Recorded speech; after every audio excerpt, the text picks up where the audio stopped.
Buenos días, pues damos comienzo a la primera mesa, la primera sesión que tiene por nombre Atención Integral al final de la vida, aspecto ético y derecho y garantía de la persona. En primer lugar, quiero transmitir mi más sincero agradecimiento una vez más, un año más, al Comité de Ética Asistencial del Área 2.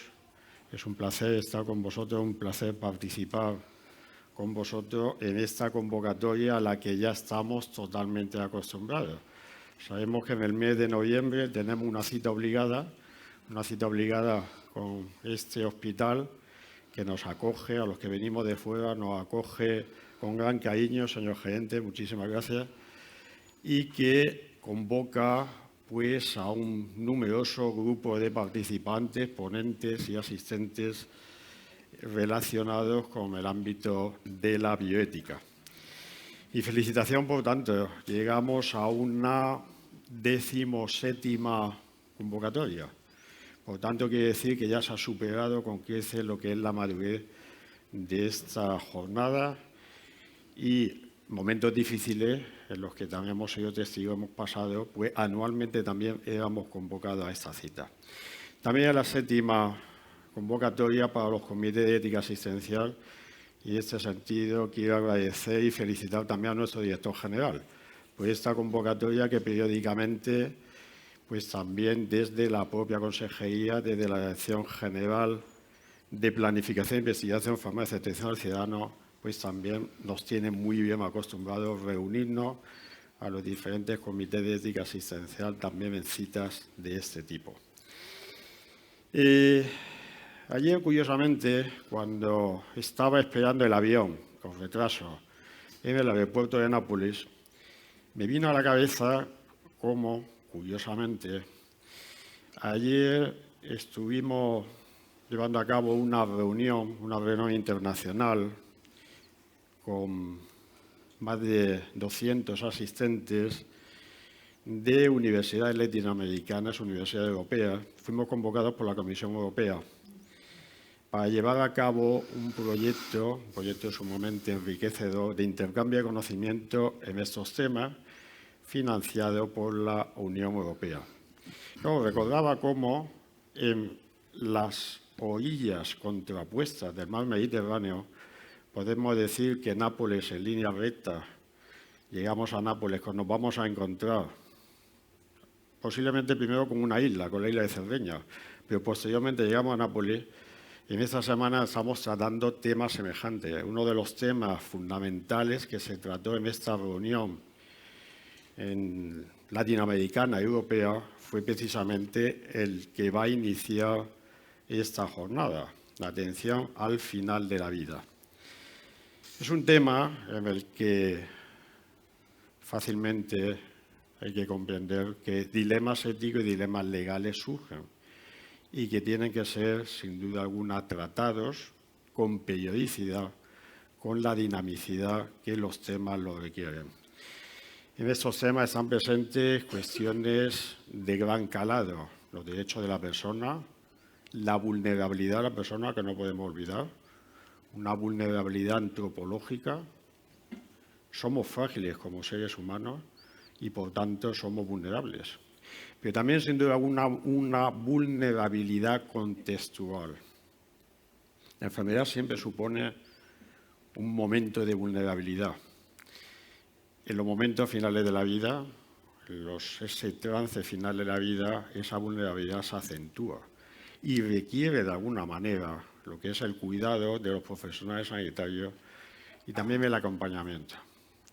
Desgraciadamente hemos sido testigos, anteriormente el doctor Martínez, Juan Martínez, también profesor, comentaba, hemos sido testigos de situaciones trágicas que sin duda alguna debemos de desterrar. Debemos de desterrar todos, desde las instituciones, desde los gobiernos, en el marco concreto también del ámbito sanitario, esas situaciones de ausencia de acompañamiento en momentos tan sumamente importantes, trascendentales, como son momentos finales de la vida. Es verdad que situaciones de contagio, en los momentos iniciales de la crisis sanitaria, estábamos todos de alguna manera sobrepasados por lo que éramos testigos. Creíamos que no era posible lo que estaba ocurriendo. Creíamos que como ser humano, en función del desarrollo de investigación, en función del desarrollo de medicina, algo así no nos iba a ocurrir. Sin embargo, la realidad fue bien distinta. La pandemia llegó, podemos pensar que pueda venir otra pandemia, podemos pensar que la situación de resistencia a los antibióticos puede desencadenar otra crisis sanitaria de gran envergadura y sin duda alguna para la que tenemos que estar preparados. Pero, sobre todo, debemos desterrar esas situaciones trágicas de falta de acompañamiento que han tenido nuestras personas mayores y que han tenido muchísimos pacientes en el momento final. Pues bien, para desarrollar este tema, esta mañana tenemos a dos grandes expertos en el ámbito del bioderecho, en el ámbito de la bioética. Uno lo tenemos en Nápoles, donde se ha quedado, yo ayer regresé y él se ha quedado atendiendo los últimos coletazos de esta reunión internacional, que es el profesor José Ramón Salcedo. El profesor José Ramón Salcedo es profesor del Departamento de Fundamentos, Orden Jurídico y Constitucional de la Facultad de Derecho de la Universidad de Murcia. Es investigador principal del proyecto que comentaba, un proyecto europeo, Erasmus II, Education for Human Below, el bioderecho como herramienta global para la protección de los derechos humanos. Es investigador de la Unidad Social del Consejo Superior de Investigaciones Científicas, miembro del Consejo Regional de Ética Asistencial Juan Gómez Ruiz, fundador del Centro de Estudios en Bioderecho, Ética y Salud, CEBES, de la Universidad de Murcia. Es experto, se puede decir que es impulsor a nivel nacional e internacional de este ámbito del conocimiento, del bioderecho. Colabora con numerosas instituciones, ha publicado también numerosos artículos, capítulos de libros en el ámbito de la vulnerabilidad de la persona, de la telemedicina en tiempos de pandemia, sobre lo que aspectos relacionados con la biotecnología desde el bioderecho. Y podemos decir que, sin duda alguna, su conocimiento, la transmisión de ese conocimiento va a ser sumamente enriquecedora para desarrollar el tema. Como también lo va a ser la del segundo ponente, don Javier Júdez, médico de atención primaria, es doctor en medicina, magíster en bioética, en cuidados paliativos, vocal y miembro también del Consejo Asesor Regional de Ética Asistencial Gómez Rubí. Comparte también labor conmigo en el Comité de Ética Asistencial del Área 2. Vicepresidente de la Asociación Bioética Fundamental y Clínica. Como decía, licenciado en Medicina en la Universidad Autónoma de Madrid, doctor por la Universidad de Murcia, magíster en Bioética, máster en Clínica y Profesionalismo Médico, máster en Cuidados Paliativos y también acredita una dilatada trayectoria en investigación en el ámbito de la bioética. Merced a esta dilatada trayectoria, está acreditado como profesor ayudante doctor y profesor contratado doctor por nuestra Agencia Nacional de Calidad. Ha desarrollado esta amplísima trayectoria de investigación, se ha plasmado también en numerosas publicaciones científicas, forma parte también de diferentes asociaciones nacionales e internacionales de la bioética. Permítanme que simplifique su importante y amplia trayectoria, amplio currículum. Y sin más dilación, pues les voy a dar la palabra al profesor Ramón Salcedo. José Ramón, adelante.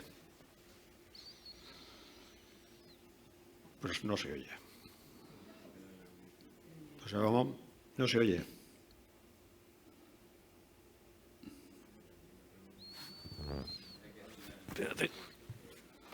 No sabemos si es un problema tuyo, de tu micrófono allí. Te podemos leer vocalizando, pero...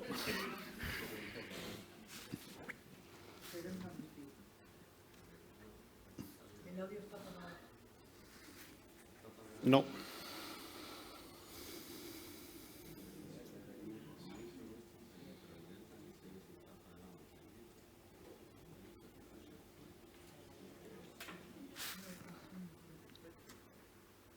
Preguntarle si nos oye a nosotros.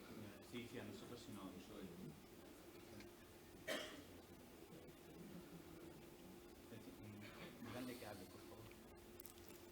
Habla, José Ramón. A ver. No.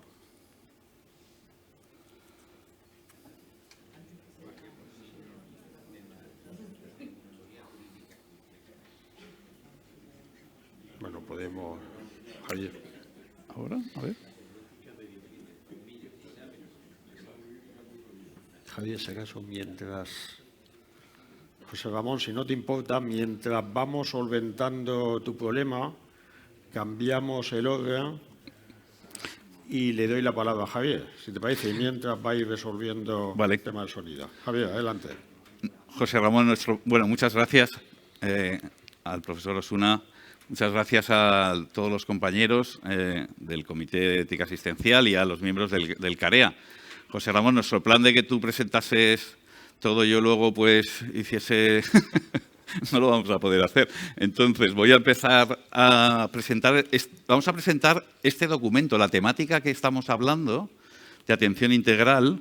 Se les ha entregado el documento que incluye este trabajo del CAREA junto con un segundo trabajo que se abordará en otra de las mesas de la jornada.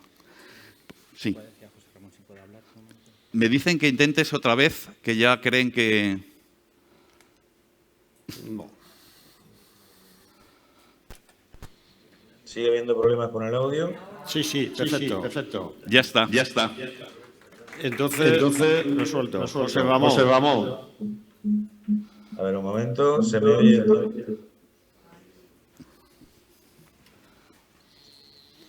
Ya se me oye entonces, ¿no? Muy bien. Vale. Pues techo de telonero. Muy bien, perfecto. Bueno, pues inicio de nuevo. Bueno, en primer lugar, gracias a la organización por la invitación. Para mí es un placer poder estar aquí con todas y con todos ustedes. Lamento no estar de forma presencial, como ha dicho mi amigo Eduardo Osuna, pues estoy en Nápoles, él estaba hace pocos días aquí, terminando con lo que es la reunión que tenemos del proyecto Problema Violado y de las actividades que venimos llevando a cabo y que precisamente, como él decía, ayer dedicábamos una buena parte de la jornada a hablar sobre el tema relacionado con el final de la vida, ¿no? Gracias también a Eduardo por su amable presentación, como siempre. Y bueno, voy a tratar de resumir, de trasladarles cuál es el espíritu de ese documento que hemos redactado, un equipo de trabajo dentro del Consejo Asesor Regional, que luego se ha debatido en pleno y del que yo pues he ejercido un poco de redactor, de recopilador de todas las ideas que han surgido en ese documento que nos ha costado muchos meses de trabajo. No es fácil reunir todas las sensibilidades, encontrar aquellos puntos que verdaderamente son los determinantes, pero que creemos sinceramente, pues que el resultado es un buen resultado y que esperamos que sirva fundamentalmente a lo que está destinado, que es a la sociedad y a las personas que se encuentran en esa fase tan delicada que es la del final de la vida, ¿no? Bueno, de lo que aquí abordamos es la atención integral. Se trata de eso, de la atención integral a la persona en la fase final de su vida, aquella fase en la que todos son incertidumbres, temores, debilidades, sufrimiento y necesidad de sentirse en compañía. Es evidente que el ser humano es limitado, es finito, es vulnerable. Crecer, envejecer, enfermar y morir es un proceso que pone en evidencia que somos vulnerables. Y la vulnerabilidad, además, es jurídicamente relevante. Y lo es porque incide en las causas que injustificadamente pues pueden contribuir a la pérdida del derecho a morir del mejor modo posible, cubriendo nuestras necesidades más profundas, a morir en definitiva en paz. Es cierto que la dignidad es algo inherente al ser humano, es lo que nos permite mostrar al otro o mostrarnos al otro con humanidad. Y la indignación es el sentimiento que nos nace de nuestra experiencia de dignidad y que nos impulsa a preocuparnos por el otro vulnerable. Es la dignidad, en definitiva, la que da fe del valor universal del ser humano y que se manifiesta en la necesidad de llevar a la práctica comportamientos de respeto, de acompañamiento, de cuidado y de protección del ser humano en situaciones de vulnerabilidad, como lo es la fase final de su vida. Porque evidentemente no hay mayor vulnerabilidad que aquella que nos atrapa cuando percibimos que la muerte forma ya parte de nuestro futuro a corto plazo. Y no hay mayor necesidad que la de garantizar que el deterioro o la pérdida de nuestra vida transcurran en un entorno de dignidad. En una etapa como esta, la del final de la vida, se hace especialmente necesario el respeto y el ejercicio efectivo de las libertades y de las necesidades del ser humano. Y para eso es preciso fortalecer los derechos individuales, es decir, la protección de la esfera personal, los derechos sociales, la promoción del bienestar y los derechos instrumentales, la presencia en las instituciones de condiciones que garanticen la protección de la dignidad. Esto nos exige además una actuación responsable, a todos, a todas. Responsabilidad que estamos llamados a hacer efectiva ante toda situación de vulnerabilidad. Y este ha de ser el fundamento y la razón del compromiso en favor de quienes están en la etapa final de su vida. En una etapa de vulnerabilidad que es preciso proteger a través de la intervención personal, desde la emotividad, la sensibilidad y la solidaridad. Y combatirla con instrumentos, desde la acción social y el valor de la justicia, que es lo que tiene que sustentar el derecho.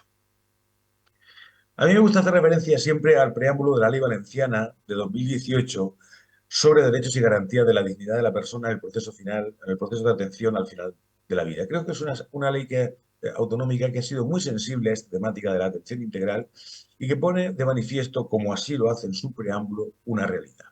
Y esa realidad es que muchas personas llegan al proceso final de su vida con miedo al sufrimiento, al dolor y a la muerte. Y también que muchas aún mueren sin asistencia adecuada. Y por eso afirma en ese preámbulo la ley que desde la convicción de que la muerte constituye una etapa más de la vida, el ordenamiento jurídico, que debe proteger la dignidad del ser humano, no puede ser ajeno a extrapolar esta responsabilidad en el tramo último de la existencia. En definitiva, una vida digna requiere una atención digna previa a la muerte, para así facilitar la posibilidad de morir con el menor sufrimiento posible y en paz. Es una ley que además utiliza una terminología muy próxima. Habla de morir en paz, habla del sufrimiento, lo interioriza, porque en este tipo de leyes las leyes tienen que ir más allá. Tienen que saber atender a lo emocional, a lo sensible, a lo que verdaderamente es válido dentro de la persona. Bueno, pues es evidente que solo desde la defensa de la dignidad y el ejercicio de la responsabilidad podemos cimentar una atención integral en la etapa final de la vida humana que se articule en base a una asistencia en la que se conjuguen pues, los valores éticos que están implicados, la intervención jurídico-social y la solidaridad derivada de la justicia. Una asistencia que proporcione a la persona una vida con la mayor calidad posible, alivio del sufrimiento, autonomía, escucha, respeto a su voluntad y control de la propia vida. Una asistencia que permita atravesar esa fase de incertidumbre en la intimidad, respetando los valores, creencias y preferencias que definen la singularidad de cada persona y recibiendo una atención humanizada y personalizada, tanto recibiéndola al enfermo como sus allegados, que también están pasando por una etapa de un alto sufrimiento. Una asistencia activa en la que se preste atención a la realidad física, emocional, social, espiritual y que permita, en definitiva, vivir bien el morir. Pues bien, este documento que hoy presentamos y que ha sido, como decía antes, fruto del trabajo y reflexión profunda de quienes formamos parte del Consejo Asesor de Ética Asistencial, de alguna manera quiere ser un vehículo de expresión de esa forma cercana y profundamente humana que ha de impregnar nuestro comportamiento y nuestro compromiso con quienes se encuentran en un momento de su vida, más o menos próximo a la muerte, en el que necesitan de una especial protección y cuidado a todos los niveles y desde todas las instancias. Es por ello por lo que los pilares sobre los que creemos que debe asentarse esta atención integral al final de la vida son de inexcusable existencia. El primero de ellos es proporcionar la mejor calidad de vida posible, es decir, proporcionar un adecuado bienestar individual, atendiendo a la percepción que cada individuo tiene de su situación de vida, a tenor de su contexto, su cultura y su sistema de valores. Prestar los cuidados objetivos que definen la calidad de vida y combinarlos con las necesidades subjetivas que vive cada persona. Segundo pilar es reforzar la autonomía. Respetar la autonomía ante la enfermedad o la muerte no consiste simplemente en dejar la decisión en manos de quienes padecen esa situación, sino que requiere un ejercicio constante de comunicación con quien se encuentra en esa situación de vulnerabilidad. Autonomía, relación humana y corresponsabilidad son elementos que se deben conjugar en la atención integral y que pueden permitir que se adopten decisiones verdaderamente autónomas. Se trata de reconocer que no solo somos autónomos, sino también vulnerables, y que tan importante como ser autónomo es sentirse cuidado, atendido en la necesidad, ya que eso, precisamente, es lo que nos va a permitir ser más autónomos. Otro pilar es respetar los valores y creencias y preferencias de la persona. Los valores y creencias de una persona son las que dan sentido a su proyecto de vida y son las que sustentan sus decisiones y preferencias en los procesos de enfermedad y muerte. Luego tienen que situarse en un primer plano. Un cuarto pilar, prestar una atención humana y personalizada. Es decir, tenemos que tener sensibilidad, cercanía, solidaridad y buenas prácticas, porque ellas son las que nos pueden permitir el desarrollo de un proceso constante de humanización de la atención personalizada. Y como último pilar, permitir alcanzar una muerte pacífica, una muerte en paz, vivir bien el morir.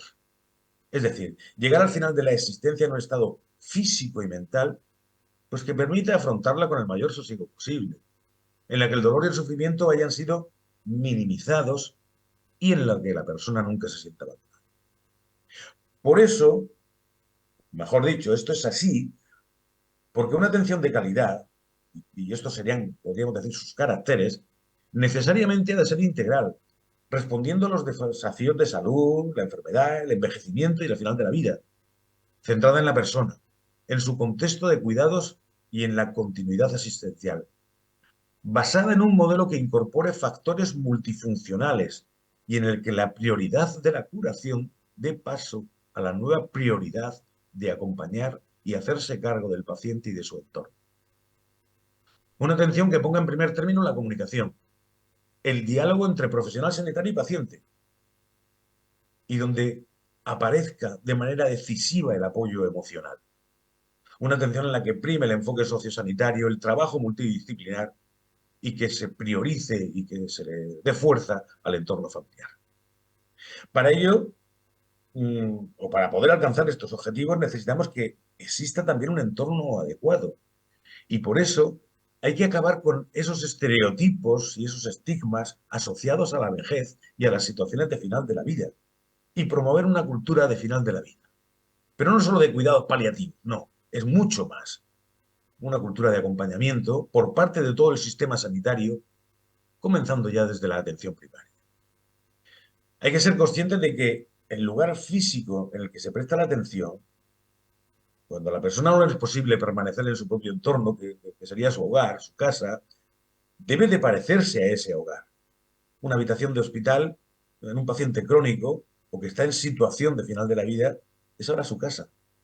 Pero no puede ser que no sea su hogar. El hogar es mucho más que un lugar físico. Es un espacio simbólico, significa y representa familiaridad y por ello lo podemos asociar a protección, seguridad, confortabilidad. Eso tenemos que darlo en la fase final de la vida. Además, la familia desempeña un papel fundamental, La familia debe saber qué cuidados proporcionar, a qué profesional acudir para ser asesorada, cómo adoptar los cuidados a la situación, cómo adaptarlos a esa situación cambiante de la persona. Y hay que saber detectar las dificultades y sufrimientos en las familias que vienen asociados a la situación del final de la vida. Estos son el pilar del acompañamiento, o los pilares del acompañamiento, y han de ser cuidados para poder ser a su vez cuidadores, ¿eh? Porque hay que cuidar al cuidador. Y la intimidad. Por último, la intimidad es mucho más que lo visible materialmente a los ojos de los demás. Respetar la intimidad es ser conscientes de la situación, los problemas, los sentimientos y los conflictos más personales e íntimos del paciente. Y respetar su existencia sin juicios de valor, sin despojarlos de su esfera de privacidad y sin infravalorar la importancia que tienen para quien está sometido a unos cuidados especialmente delicados. Sin la existencia de todo un arco de infraestructuras y de medidas de refuerzo del hogar, de la vida familiar, del acompañamiento, del respeto a los valores y de la intimidad, difícilmente es posible lograr una atención integral que sea tal y de calidad. Envejecer y muerte próxima no son realidades inseparables. Es preciso abordar con especial sensibilidad el entorno en el que recibe la atención la persona que envejece, la persona mayor. Pero claro, para hacer posible la integralidad de la atención necesitamos reconocer, reforzar y garantizar toda una serie de derechos, que son una consecuencia inseparable de esos principios básicos que antes indicaba. El menoscabo irremediable de la salud es precisamente lo que nos obliga a fortalecer todos los derechos que dignifican la vida humana, incluido el proceso gradual de su pérdida, que ha de ser entendido como una fase en la que proteger la salud es sinónimo de hacer más llevadera esa pérdida. Desde esta perspectiva es imprescindible poner en valor el derecho al alivio del dolor, a mitigar el sufrimiento, a vivir esta fase incierta en la intimidad y en un entorno de confidencialidad presidido por una información que sea veraz y asequible. Derecho a recibir unos cuidados integrales que alivien el sufrimiento físico, psicológico y espiritual. Derecho a mantener el mayor grado de autonomía personal a la hora de adoptar decisiones difíciles y complejas, que para quien ha de tomarlas son una forma de hacer efectivos sus deseos y de evitar situaciones o tratamientos no queridos frente al temor o la certeza personal de que son inútiles y solo le van a provocar más sufrimiento. Se trata, ante todo, de respetar los valores personales para alcanzar un clima de serenidad, de paz, de satisfacción existencial, de seguridad y, en la medida de lo posible, de la debida consistencia que es propia de todo ser humano. Por eso es necesario disponer, o tenemos el derecho a disponer de una información veraz y asequible, una verdad soportable, que no solo no debilite nuestra autonomía, sino que la refuerce mediante los apoyos que sean necesarios. Recibir una información clínica accesible, comprensible y adecuada es esencial para poder enfrentarse a la realidad de las cosas.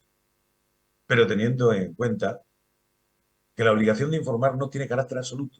Tampoco se puede obligar a recibir información a quien no desea recibirla. Se enfrenta así al final de su vida. Tenemos que reforzar el derecho al alivio del dolor y del sufrimiento. Mitigar el dolor y el sufrimiento no es un añadido para mejorar la atención. Es uno de los ejes de la atención al final de la vida, ya que sin su alivio se pierde la oportunidad, y en muchos casos la posibilidad, de ejercer el propio control autónomo y se menoscaba la dignidad ante el final de la vida. El sufrimiento es una realidad multidimensional, física, emocional, social, espiritual, que fluctúa y tiene moduladores. Por eso es una obligación tratar de aliviarlo y acompañarlo. Derecho también a la protección de la salud. La protección de la salud es un derecho básico e incluso que exige un amplio conjunto de elementos de desarrollo. De ahí que los servicios sanitarios deban ser accesibles.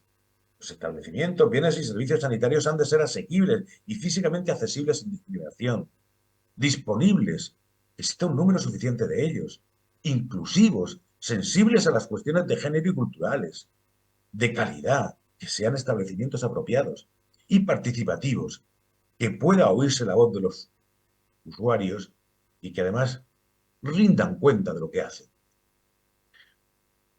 Tenemos también en esta fase de la vida un derecho a la autonomía, es un derecho básico, ya hemos hablado de él, no voy a entrar a seguir desarrollándolo. Y tenemos también, por último, derecho a la intimidad y a la confidencialidad, respeto al ámbito íntimo, tanto físico como espiritual de la persona, que va más allá de la realidad de salud o de su carencia. Se invierten las prioridades. El respeto al valor de la confidencialidad supera el alcance de la prestación sanitaria. La prestación ahora más que nunca es integral y por delante de la salud vuelve a situarse el valor del ser humano y sus atributos de dignidad. Derecho, en fin, tenemos a una protección jurídica integral que garantice que se estará arropado por un equipo asistencial, un entorno de acompañamiento y unas normas capaces de hacer más asumible y apacible el final de la vida. La realidad a día de hoy de lo que tenemos de atención integral, y que por eso no es todavía tan integral, la llevamos a cabo a través de unos mecanismos y prestaciones que tienden ciertamente a ella, pero que siguen siendo escasos y fragmentarios. Todas esas prestaciones tienen como objetivo dulcificar y dignificar una fase crítica de la vida, en la que la vulnerabilidad y la necesidad de atención reforzada es imprescindible. Pero, ¿de qué estamos hablando? De prestaciones que en la mayor parte de los casos ya están incorporadas a la práctica asistencial. Se tiene claro su utilidad, pero adolecen todavía de un insuficiente desarrollo, escasez de medios y de la debida normalización que permita a estas prestaciones llevar a cabo su labor con efectividad y con carácter general. En este foro todos y todas sabemos lo que es una adecuación de tratamiento de soporte vital, un rechazo a un tratamiento, la suspensión de uno ya iniciado, los cuidados paliativos, la sedación terminal o en fase de agonía, o la prestación de ayuda para morir, la última de las prestaciones que ha surgido. Todas son prestaciones necesarias, pero claramente insuficientes en cuanto a su número y contenido y en cuanto a la dotación económica en unos casos y de capacitación en otros que las respaldan. Como ya he indicado, la atención integral al final de la vida tiene muchos más componentes que siguen huérfanos de reconocimiento y de desarrollo. El envejecimiento paulatino de la población debería alertarnos del problema que se nos avecina y de la necesidad de buscar soluciones efectivas y respetuosas con las personas, sus valores, sus derechos y su existencia en dignidad. José Ramón, por favor. Vamos a ir finalizando. ¿Te parece? Gracias. Terminando. ¿Cuál es el espíritu entonces que subyace en este documento? ¿Qué pretende trasladar este documento? Pues pretende poner de relieve la sensibilidad que desde todas las instancias debemos de tener ante una fase de la vida tan delicada como para la persona, ¿no? Pretende también avanzar en la normalización del tema de la muerte y en todo el proceso que se sucede hasta llegar a ella, ejerciendo una función didáctica y de clarificación de conceptos. Pretende ayudar a profesionales sanitarios y a pacientes a reflexionar de forma conjunta sobre las muchas vertientes que se dan en el final de la vida. Pretende aproximar a la ciudadanía el importante número de actuaciones que son objeto de una atención integral. Pretende también trasladar a la sociedad la necesidad de proteger una fase de la vida cargada de fragilidad, ¿no? Y en lo que es necesaria, es una cuestión de dignidad llevar a cabo esa protección. Pretende poner de relieve el conjunto de derechos y garantías que deben ser parte inexcusable y que conforman un sistema de atención integral de calidad. Pretende proponer fórmulas de reflexión para avanzar en la construcción de una atención integral que vaya más allá de la actuación clínica y aborde también factores sociales, éticos y jurídicos. Pretende alentar sobre la necesidad de un cambio en las infraestructuras si lo que queremos hacer es una atención integral de calidad. También pretende llamar la atención sobre las necesidades que cada vez son más amplias y que se dan en el colectivo de personas mayores, quienes son los primeros destinatarios de una atención integral. Y pretende impulsar la reflexión en el ámbito de los servicios sanitarios para ir avanzando en la construcción de unos servicios de mayor calidad e integridad. Pero, y con esto termino, una de las más importantes pretensiones de este documento se contiene en la primera de las recomendaciones que en él se hacen, y es que se desarrolle una ley autonómica de derechos y garantías de la persona en la fase final de su vida. Son ya 10 las comunidades autónomas de España que tienen una ley propia autonómica de derechos y garantías de la persona en la fase final de la vida.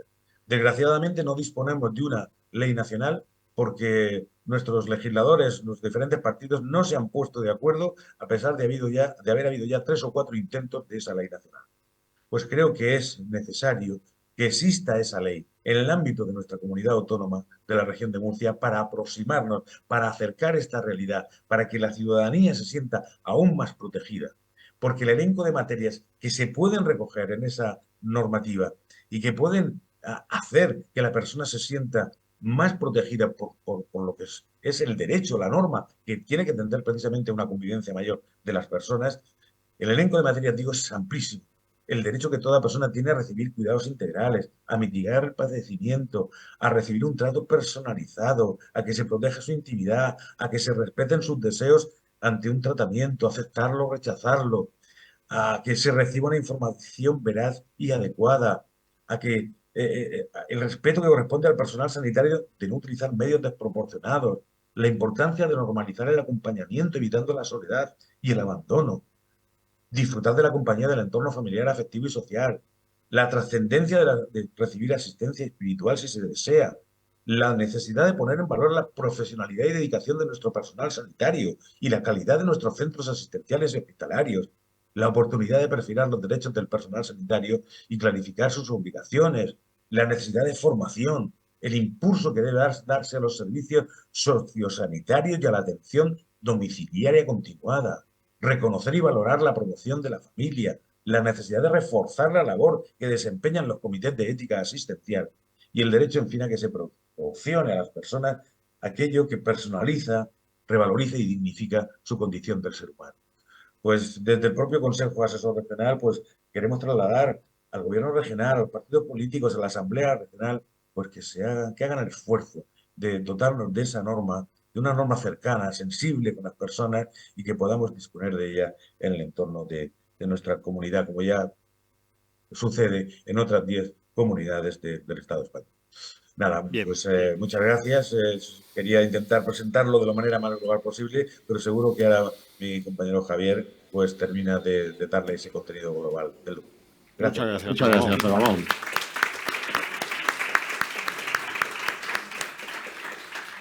Javier, tienes la palabra. Muy bien, muy bien. Pues nada, muchas gracias, José Ramón. Habéis visto que hemos hecho una... El profesor Salcedo ha hecho una recapitulación, que si ustedes han ido siguiendo el documento, bueno, iba haciendo la panorámica y el espíritu, como ha comentado José Ramón, del documento. Pero, como podemos ver, tengo yo en pantalla al profesor Salcedo. ¿Lo cambio yo? Eso es, vale. Sí, no pasa nada.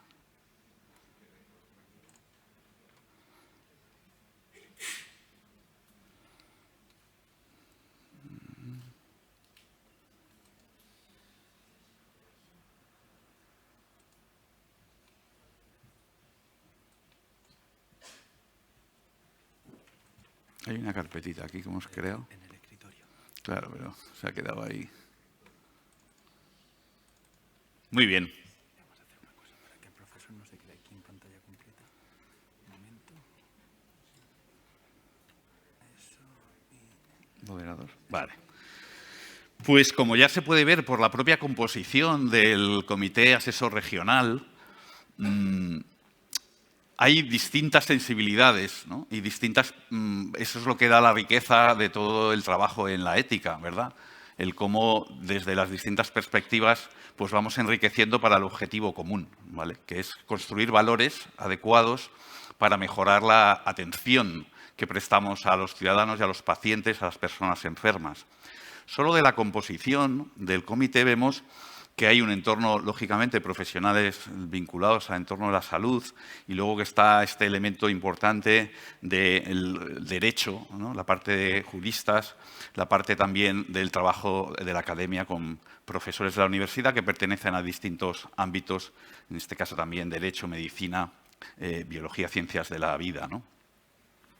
Y tenemos una cosa que yo quizás nos tenemos que plantear si tenemos que cambiar esto de vocales ajenos a la profesión sanitaria que se refieren a los trabajadores sociales y que tiene que ver con cómo se establece el marco de las profesiones, pero que precisamente por el tono y por el talante de lo que hablemos de la atención integral y por la experiencia que hemos tenido con la pandemia, nos damos cuenta que necesitamos esta conjunción, ¿no?, de las distintas perspectivas de los profesionales precisamente para dar una atención integral a lo largo de toda la biografía.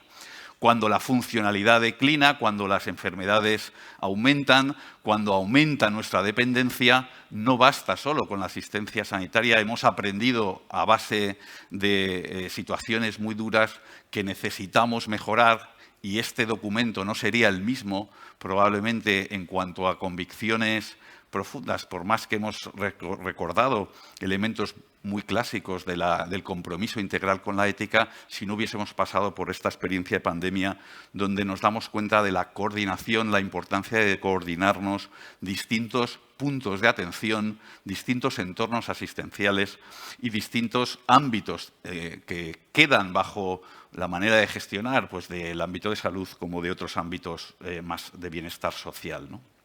Quería destacar eso. Ahí tienen en el documento también los miembros que han participado, pero como se ha señalado, en el fondo luego se ha sometido al plenario y de alguna manera y luego se ha sometido al criterio de muchos de los compañeros de otros comités que están aquí para enriquecer la perspectiva de este trabajo.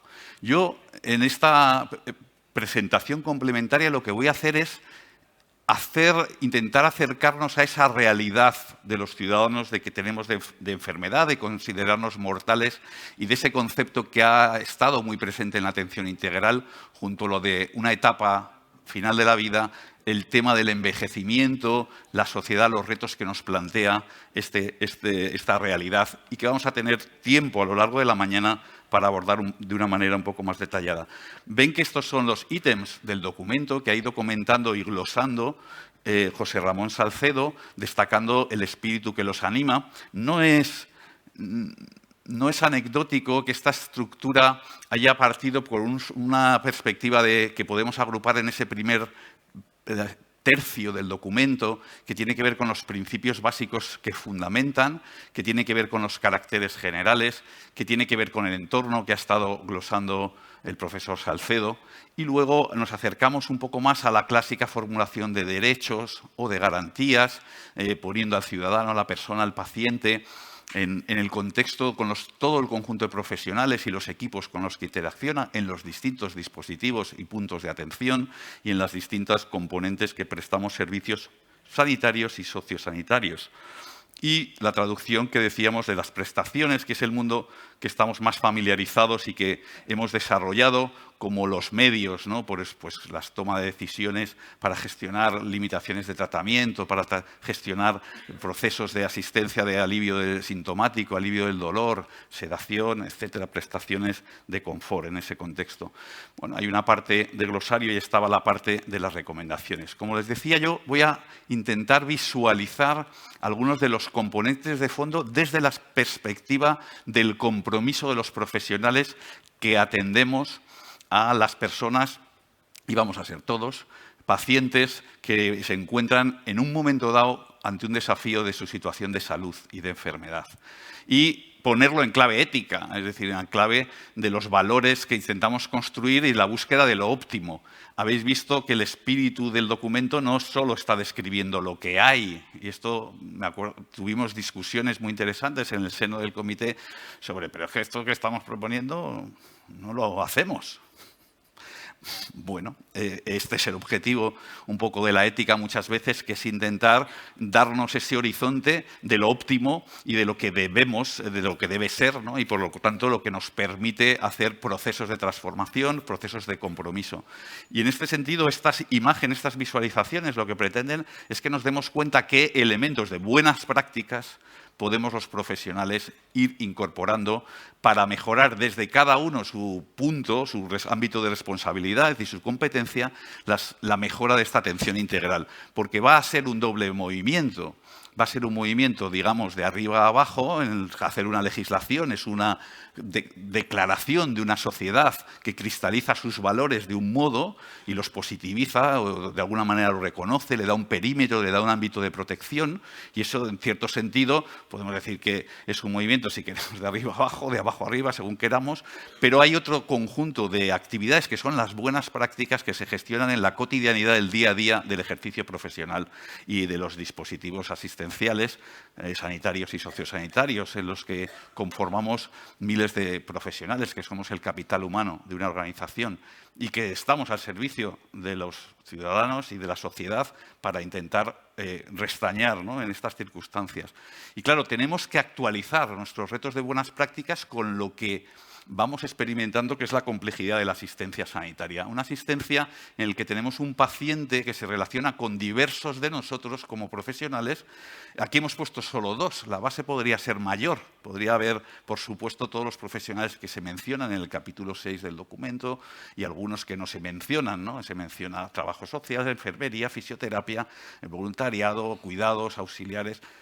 No mencionamos terapia ocupacional, por ejemplo, pero no por qué señalar, digamos, todo tipo de profesiones, pero es relevante y es una profesión que también en nuestra región se está empezando a capacitar en nuestro ámbito universitario. En cualquier caso, los profesionales prestamos servicios a esas personas y lo hacemos en instituciones. Lo que he llamado varias veces ya, en lo que llevo de presentación, puntos de atención, dispositivos asistenciales. Las organizaciones, lógicamente, tienen unos objetivos y tienen unas prioridades y tienen una manera de gestionar los recursos que tienen, disponer de sus profesionales, y eso se traduce al final en unas rutinas y en unos trabajos. Nos damos unos espacios, nos damos unos tiempos, nos damos una manera de gestionar la demanda que recibimos, nos damos una manera de priorizar, bueno, no sé si la demanda que recibimos o de intentar programar o planificar, ¿no?, proponernos ser proactivos en algunas cosas que identificamos como importantes. Lo que pretende la atención integral es situar en el centro la experiencia de un paciente sin olvidar que es eso, una vivencia, una experiencia.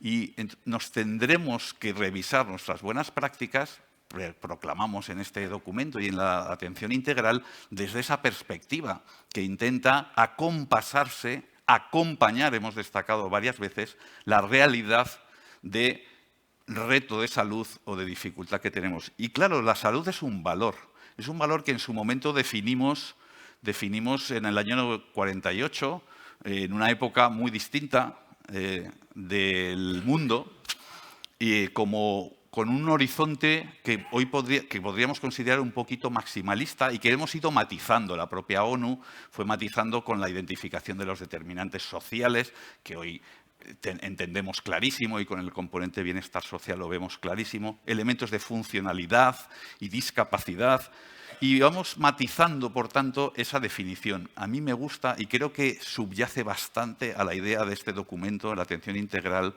la idea que se empezó a cristalizar por varios investigadores y varias personas muy comprometidas con la reforma de los sistemas de salud desde una perspectiva de aporte de valor y centrada en la persona, como esta definición del 2011 que se publicó en el British Medical Journal. Sería la habilidad de adaptarse y autogestionarse ante desafíos sociales, físicos y emocionales. Si tenemos esto presente, entendemos mucho los acentos, las cosas que se seleccionan en la atención integral, los elementos que hemos ido subrayando. Decíamos que se ejercen al atender a individuos que tienen necesidades y vivencias ante una realidad de su funcionalidad para desplegar su proyecto de vida, e interaccionan con distintos profesionales en distintos dispositivos o puntos de atención. Pero lo hacen sobre la base de una sociedad y, por tanto, que les permite regular esa prestación, concreta la prestación de servicios, y lo hace mediante la organización de esos profesionales en esos equipos y en esos dispositivos y en esas organizaciones. Pero, claro, es implícito a que esa atención sea integral, porque el individuo es uno. El individuo no está fragmentado, lo fragmentamos, lo pixelamos al intentar atenderle. Cuando recuperamos la integralidad, no hablamos solo de coordinación, hablamos de atención integral. Nos requiere que siempre intentemos depurar nuestras prácticas, nuestros procesos desde esos criterios de experiencia, de centrarnos en la vivencia de ese paciente. Este es un destacado con el que se abre el documento, lo tienen delante y lo ha comentado, lo ha glosado el profesor Salcedo.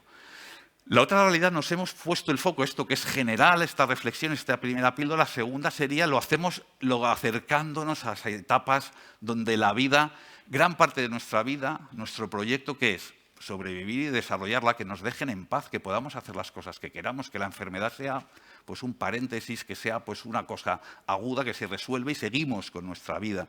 Pero todos experimentamos que llega un momento en el cual pasamos a esa vida, a esa luz, en el que nuestra capacidad de autogestionarnos y de adaptarnos es, digamos, muy importante. Empezamos a ir perdiendo reserva, perdiendo combustible en esos depósitos que nos permiten gestionar esa funcionalidad y ese proyecto. Y llega un momento en el que entramos en una etapa más avanzada. Probablemente de nuestra película de la vida, de nuestra vida, se comprimen en determinados momentos esos momentos trascendentes. Aquí los hemos situado como final de la vida, como etapa final, y hemos destacado que eso, lógicamente, el que sobrevive a los distintos retos de salud, lo que hace es tener una edad creciente y avanzada, y por eso hay que reflexionar con el reto de la edad avanzada. Pero no deja de ser el patrón el mismo, y son momentos de incertidumbre, momentos de indecisión, momentos de miedos. Por eso el modelo de una atención integral no pretende una autonomía de personas. Está bien, claro que es necesario establecer el marco normativo para los profesionales, para los ciudadanos, para el que experimenta la vulnerabilidad, necesita tener, bien al otro lado, alguien que proactivamente le puede ir mapeando algo de lo que le va a suceder, le puede ir acompañando en esos momentos de transiciones relevantes que va a afrontar. Porque el profesional es el que tiene experiencia para intentar detectar y decir, vamos a ver este momento de amenaza, vamos a aportarle recursos. Y ese es un modelo más integral de atención como el que marcamos aquí. No es curar, no es los paliativos al final, no es el espíritu de una atención que busca intentar maximizar que la gente se adapte y tenga la habilidad de autogestionar su proyecto de vida a la funcionalidad que tiene ese momento, a los recursos que tiene ese momento, siempre está en esa clave de maximizarlos. No siempre tendremos capacidad de modificar el curso de la enfermedad. De hecho, lo hacemos relativamente poco. Cuando lo tenemos es una gran satisfacción, ¿no? Nuestros grandes éxitos, ¿no? De pues, un código ictus que te cambia, obviamente, el pronóstico de ser infausto, o un código infarto, o un código, distintos elementos que hemos sido capaces de organizar los procesos de atención de todos. Pero hay otros elementos en los que vamos perdiendo esa funcionalidad que es importante marcarlos. Destacamos, pues, en los siguientes trabajos, capítulos, estos elementos que hemos destacado. Es en este punto en el que se sitúan esos derechos, esos principios, esos criterios generales, caracteres generales que estábamos diciendo. Y sí que quería destacar, y voy a atender un poco en un momento, que en las discusiones nos planteábamos el dónde ubicar un concepto que era el de, bueno, y todo esto de acompañar a alguien que tiene un proyecto, que tiene que decidir él, pero que nosotros tenemos que ser proactivos. ¿Cómo lo podemos articular? Bueno, es importante que la región de Murcia es una de las regiones que está participando, liderando un cierto movimiento de los profesionales de la salud en identificar este cambio cultural, esta manera de cómo revisar nuestras buenas prácticas en una denominación que llamamos planificación compartida de la atención, y eso permea el documento con discusiones muy vivas y muy interesantes que tuvimos de dónde lo ubicamos, porque la tendencia que tenemos es a pensar esto es lo de los documentos de instrucciones previas, y eso es una herramienta al servicio del ciudadano, eso es una herramienta para recoger unos derechos y expresar unos elementos. Pero es para escenarios hipotéticos o es para escenarios de futuro en el que yo no me pueda expresar. No, aquí hablamos de ese componente de buenas prácticas que permea estos derechos que hemos reflejado y que se recoge mediante el compromiso proactivo de los profesionales de acompañar en lo que te sucede ahora, tomando tú las decisiones, con tus derechos, pero acompañándote con esa capacidad de prestarte ese mapa, esa atención integral. Por eso hay un modelo, obviamente, que no es solo biológico, y por eso te necesitamos esforzarnos todos en desarrollar nuevas herramientas, que ahora no las tenemos del todo, porque tenemos rutinas que están muy ligadas al movimiento, al desarrollo biomédico. Nuestra historia clínica es marcadamente biomédica, pero no son los únicos componentes que necesitamos para tomar decisiones, para acompañar. Si la vida es biográfica y si el sufrimiento tiene componentes, como ya hemos destacado y se destaca en la atención integral, si el sufrimiento es el desbalance, al final es el balance entre recursos y amenazas, y por eso cuando somos proactivos los profesionales, lo que estamos haciendo es ofrecer recursos. Cuando ponemos un protocolo de quimioterapia, estamos poniendo recursos para combatir una amenaza. Cuando proponemos una cirugía, estamos proponiendo recursos para contrarrestar una amenaza. Cuando ninguna de esas posibilidades, hay más recursos que podemos poner, aunque no estemos modificando el curso de la enfermedad, aunque el objetivo no sea de supervivencia. Cuando el objetivo es de funcionalidad, cuando el objetivo es de confort, tenemos recursos que poder poner desde la compañía. Y esto es lo que se subraya en estos elementos de atención integral, porque el sufrimiento así será muchas veces un problema a aliviar, será un problema a resolver. Y conseguiremos reequilibrar la balanza. Pero cuando la experiencia es que el 100% de los aquí presentes y de los ausentes somos mortales y el 100%, noticia de actualidad, vamos a fallecer en algún momento, en un momento dado lo que necesitamos es una realidad a acompañar.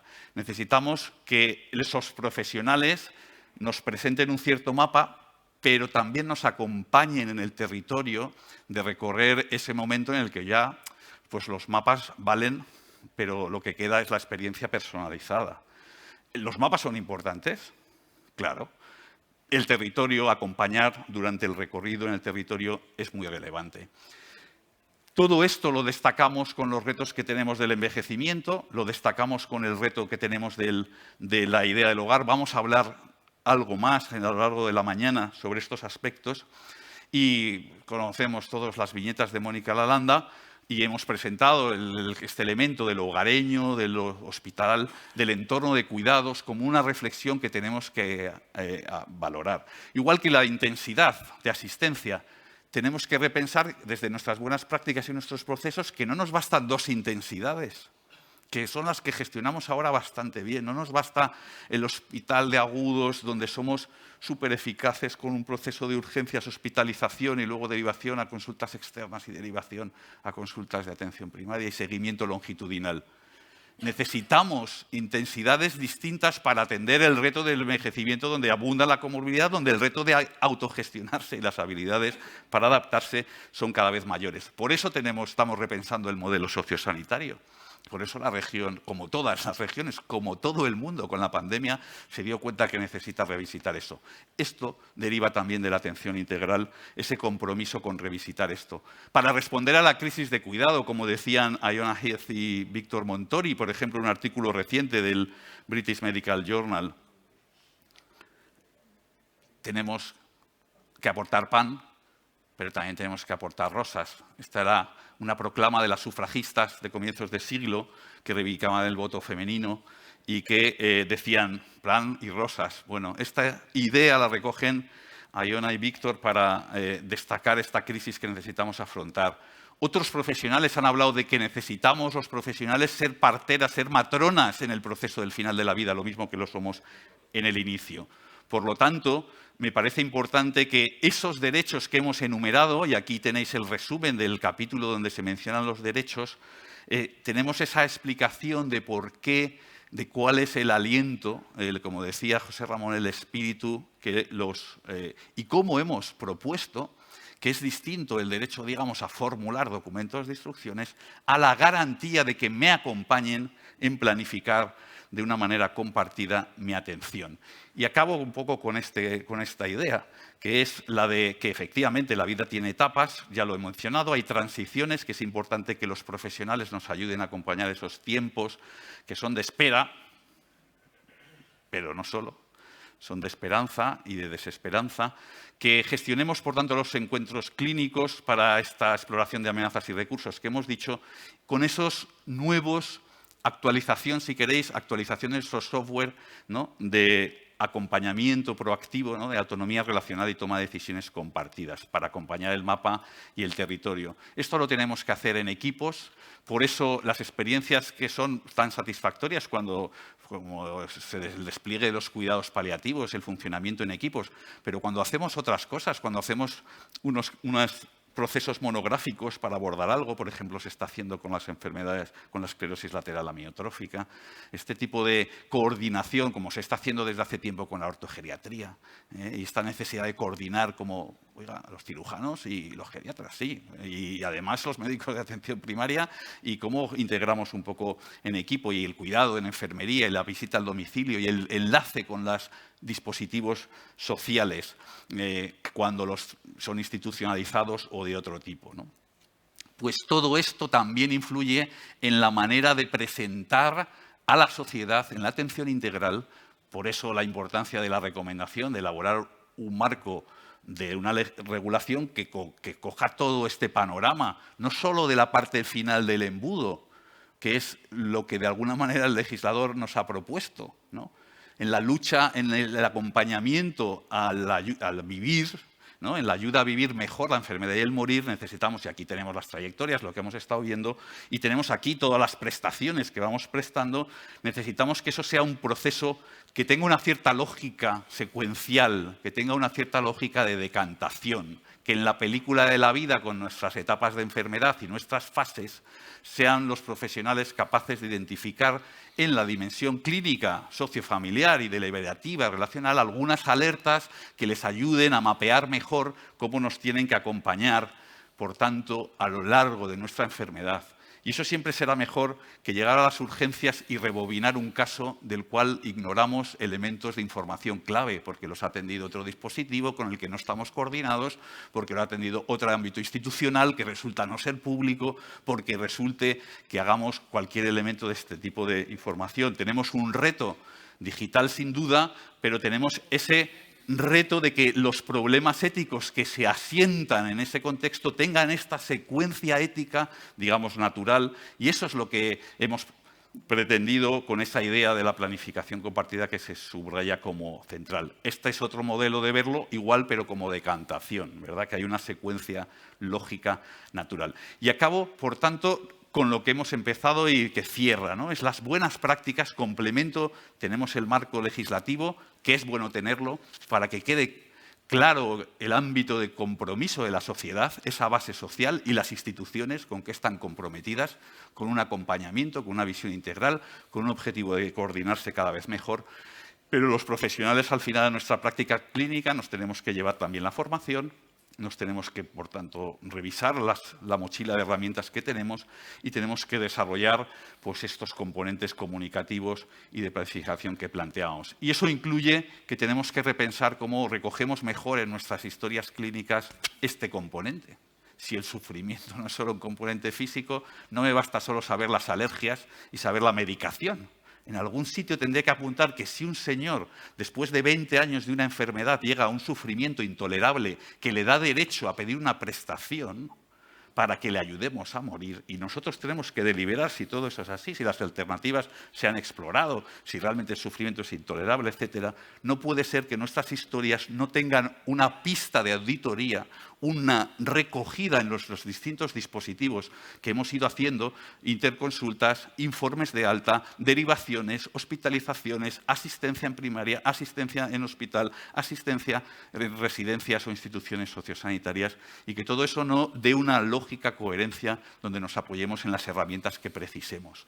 Ese es el reto que tenemos, ligado a toda esta idea de trayectorias, enfermedad, y eso hace que nuestra realidad no solo sea biológica, sino que tengamos que identificar otros componentes. Hay iniciativas en la región desde hace años de trabajo para intentar darle vueltas y propuestas que en las distintas áreas, y seguro que a nivel también del apoyo institucional, pues se irán desarrollando. Y se están haciendo también otras en España. Yo creo que todo esto es campo abonado para que sigamos profundizando en una auténtica atención integral, que no pretende otra cosa que aportar una experiencia, sensibilidad a la experiencia, promoción de lo compartido y lo acompañado, facilitar la toma de decisiones y centrarnos, si el legislador nos ha colocado el sufrimiento intolerable como piedra angular, tenemos que ser consecuentes en revisar nuestras buenas prácticas para que tengamos un compromiso de alivio del sufrimiento evitable y un acompañamiento del inevitable. Y va a ser más interesante lo de la columna de la derecha, por tanto, y tenemos que pensar cómo traducirlo en nuestras buenas prácticas, ¿no? Trayectorias, contexto, fortalezas, acompañamiento, comunidad, planificación compartida. Pues les invito a que con este documento sea un punto de partida y una renovación del compromiso profesional para que apostemos por una legislación, por un lado, que nos dé a todos un marco claro donde ubicar la ayuda médica para morir también, pero en el contexto de la atención integral, y un compromiso de los profesionales para que sigamos trabajando con las buenas prácticas. Gracias. Muchas gracias, Javier. Bien, tengo al presidente del comité organizador mirando el reloj. Creo que merece la pena, Juan, debido a esta dilación que hemos tenido técnica, el posibilitar al menos 2 preguntas, 2 intervenciones, por favor, sumamente breves, sintéticas, la pregunta concreta sobre este interesantísimo tema con el que abrimos esta magnífica jornada. El profesor Luna Maldonado tiene la palabra. Por favor, síntesis, concreción y pregunta.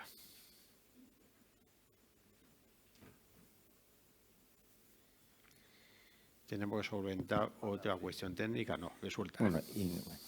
Buenos días. En primer lugar, dar la enhorabuena a los expositores, y hay una cuestión que siempre me suscita cuando se habla del tema de final de la vida, la perspectiva de los profesionales, y es hasta qué punto se sabe escuchar y dónde están las perspectivas y cuánto tiempo se pierde, entre comillas, que sería ganar en hablar con las personas que se encuentran en situación de vulnerabilidad, que son realmente los protagonistas y los destinatarios de todos estos planteamientos y de todas estas funciones. Creo que el aprender a escuchar y el saber que hay que hablar desde el principio hasta el final y saber qué es lo que quieren las distintas personas, porque si no, al final estaremos haciendo una especie de despotismo ilustrado, pero un despotismo ilustrado sanitario. A ver, José Ramón, breve también, habla el profesor Luna de comunicación. Bueno, yo creo que en el documento dejamos claras unas líneas maestras, y es el acompañamiento, la sensibilidad hacia la persona, la humanización de la asistencia. Todos esos componentes relacionados con su vulnerabilidad y su dignidad nos están obligando a una comunicación directa, constante, relajada, fuera de nuestro estrés. Yo no soy profesional de la sanidad, pero sé del estrés del profesional sanitario cuando está desarrollando su actividad.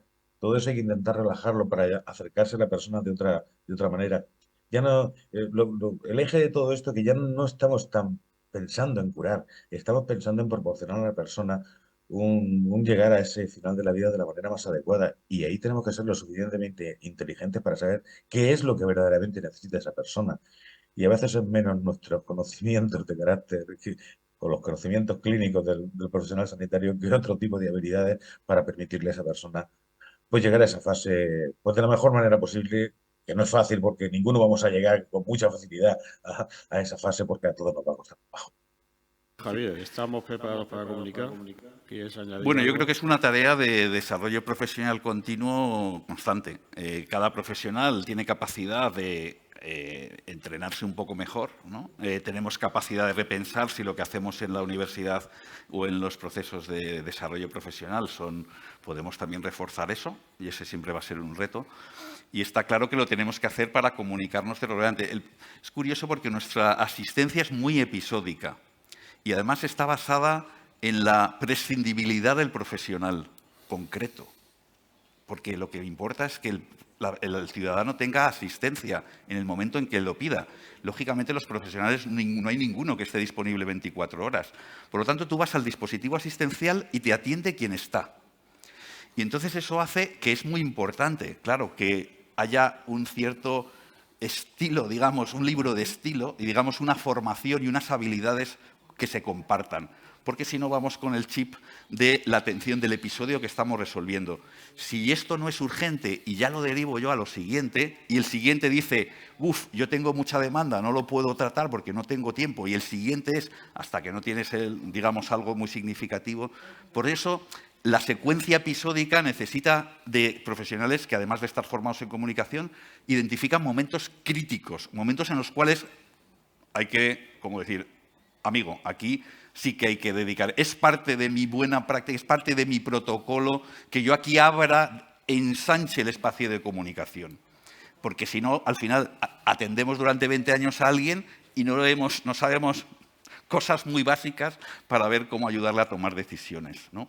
Cuando alguien con una valvulopatía, con una enfermedad reumática desde hace 20 años, resulta que llega al punto en el que hay una indicación quirúrgica, que se ha estado haciendo seguimientos semestrales o anuales con un ecocardio y con una identificación de las áreas y tal, de que tiene la mitral y que tiene la... Y llega un momento que le dicen indicación quirúrgica y te dicen la consulta habitual que lleva haciendo desde hace décadas, te dice, ah, no, yo no me quiero operar. Y decimos, el paciente no se quiere operar y ya está, ahí tenemos una falla enorme porque ese es un momento de ¿qué está pasando?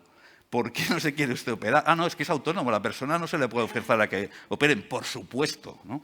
Pero sería un ejemplo, digamos, en los cuales momento crítico, momento que estábamos esperando, tenemos que frenar y ensanchar el espacio de comunicación para ver qué está pasando ahí y poder acompañar mejor en una decisión clave, ¿no?